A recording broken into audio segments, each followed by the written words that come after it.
The first thing we do when we do any setup work on an instrument is to get it in tune. You can't do anything properly if your instrument's not properly tuned. And you always want to tune an instrument in playing position. So I'm going to take my patch cord.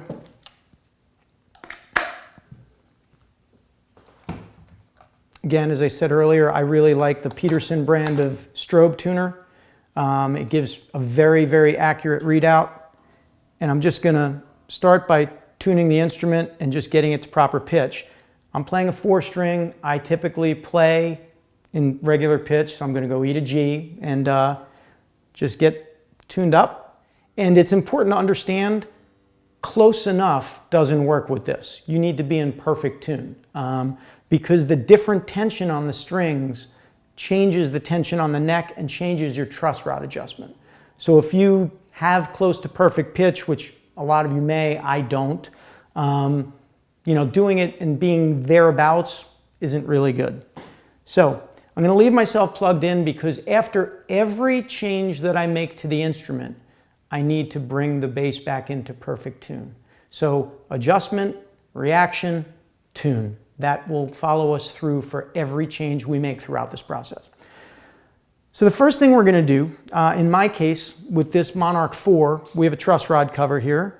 So I have to take the truss rod cover off in order to gain access to the truss rod as I work. So I'm just using a small Phillips head screwdriver.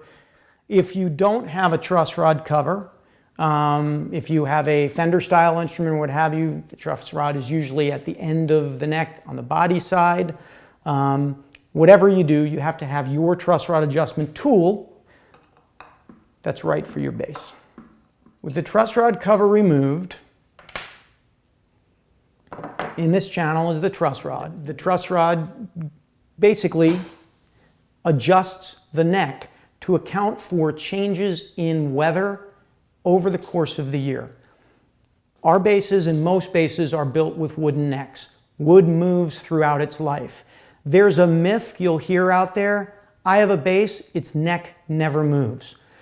In my experience, even the best built bass, if you expose it to very dramatic changing climate conditions, be it temperature or humidity, okay, the neck's gonna move. I have a 1964 jazz bass. It's incredibly well seasoned. That said, I still have to adjust it roughly twice a year in the spring and in the fall. When it goes from being very cool and dry during the winter to being warm and moist the way it is throughout the summer and spring here in the Northeast, you're gonna have your neck move. That's not the sign of a bad instrument. That's not the sign of a faulty neck. It's the sign of a natural wood product that's going to change throughout the years. So what we're trying to do is get the neck to be straight or bowed depending on your playing style. Not my playing style, not Joey's playing style, your playing style. And you have to know a little bit about yourself. In general, the lighter your touch and the lighter you play, the flatter the board can be without getting buzz. If you tend to dig in a lot and really play hard, you're going to want to leave a little bit more bow in the neck and you'll have higher action. And we'll get to adjusting the action later. Right now, we're just dealing with the neck. Okay? So the first thing I'm going to do is to take my capo and clamp the first position. Okay? The reason we do this is it takes the nut height out of the equation. The nut height has not been adjusted, okay, and it is adjusted differently for different people. So when we're thinking about the amount of bow in a neck, we don't want our measurements to be influenced by how the nut was cut. Next up, we get our automotive feeler gauge. I'm going to show you how to set up for rather low action because that's the way I personally play on our website. And we have a list of what you would use for different types of action, but I'm going to use an automotive feeler gauge that is 0.010 inches. That's about as close to a dead flat board as you ever want to come. For those of you using metric, it's 0.254 millimeters, all right? Extremely flat board. If you tend to dig in, you're going to have more relief. You never really want to set the bass up with less relief than this. So you can experiment with yourself and try the different feeler gauges until it feels right for you. And then you just remember your number. I know for me it's 0.010, right? Or 1/100th of an inch. Some people like more, all right? A lot of people like more. So starting on the E string, I'm going to fret my last fret. I happen to have 24 frets on this bass. If you have 21 or 22, it doesn't affect the measurement. I'm going to count 3, 5, 7, 8th fret. Under the 8th fret, which is approximately the middle of the fingerboard, I'm going to take my automotive feeler gauge and slide it under, right against the fret. It should just be touching the string, but it shouldn't move the string, right? So you need to allow for that, and you want to have it not angled. You want to have it very flat, and it should be almost perfect. Now, this bass happens to be set up where it is almost perfect. So what I'm going to do, just for fun,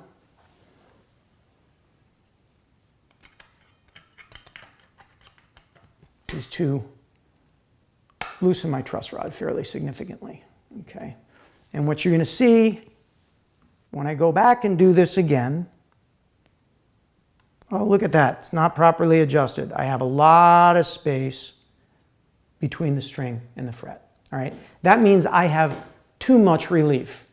In general, okay, when you tighten a truss rod, you're going to lessen the amount of relief because you're adding tension to the rod, okay, which is going to lessen the amount of relief. The strings naturally want to pull the headstock this way, okay? The natural tension of the strings want to pull the headstock and create bow in the neck. You counteract that with tension on the truss rod. Okay, so we're now pretending that this bass was not set up properly. I have too much relief in the neck. So I'm going to tighten. Generally, you don't want to go more than 1/4 turn on your truss rod in any given interval. You tighten, measure, see where you got, tighten, measure. You don't just kind of crank it down. All right, so I'm going to go with approximately 1/4 turn. Do not be afraid of adjusting your truss rod. It's meant to be adjusted. A lot of even our really top pro players don't want to touch the truss rod. They're afraid that they'll break their bass. You won't. All right, I've adjusted it. Again, I'm fretting the last fret. I'm going to my 8th fret.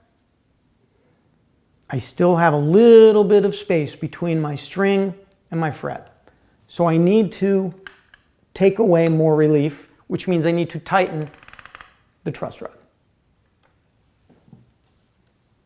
I just went about another 1/8 of a turn. 3, 5, 7, 8. And it's perfect. Right there, okay? I've now introduced the proper amount of relief into my fingerboard. I now have to retune the bass because when you change the tension on the neck and change the string tension as a result of it, you're going to change the pitch of the bass. So setting up a bass involves getting a process that works for you and then doing it exactly the same way every time. That's the way you get predictable results. That's the way you get your bass to always feel like yours. I happen to be very lucky and I have multiple different instruments and I can make them all feel exactly the same because I know my measurements.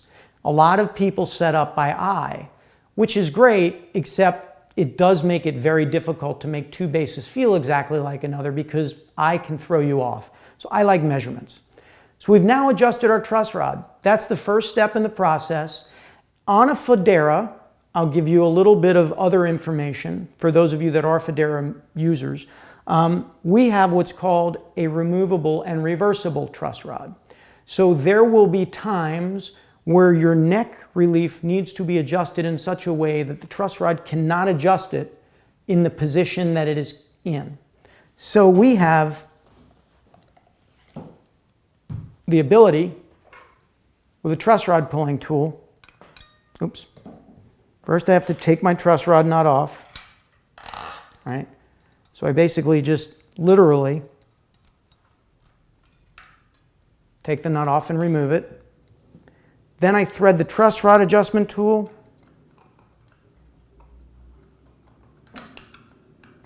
And thread the truss rod adjustment tool. And I can actually pull the truss rod right out of my bass. When we do that very often at the shop in front of a customer, they get scared. They're like, oh my God, you can do that? Absolutely. It was designed that way. And then you can flip it around. And where this really works is on a Federa, sometimes in certain climate conditions, if your base gets backbowed and you actually have to introduce relief into the neck, you can flip the truss rod over and actually go ahead and introduce bow into the neck. There's a nice little explanation of this on our website at www.federa.com under Your Federa, Caring for Your Federa. There's a whole download there if you have a Federa and wonder about how to do the truss rod flip. Not going to bore the rest of you with it, but if you've got a Federa, that's where you'd go to get the information. So we're done adjusting our truss rod. I'm going to put this bad boy back together and get it back into good shape for the next segment. And at the next segment, we're going to start talking about setting your string height.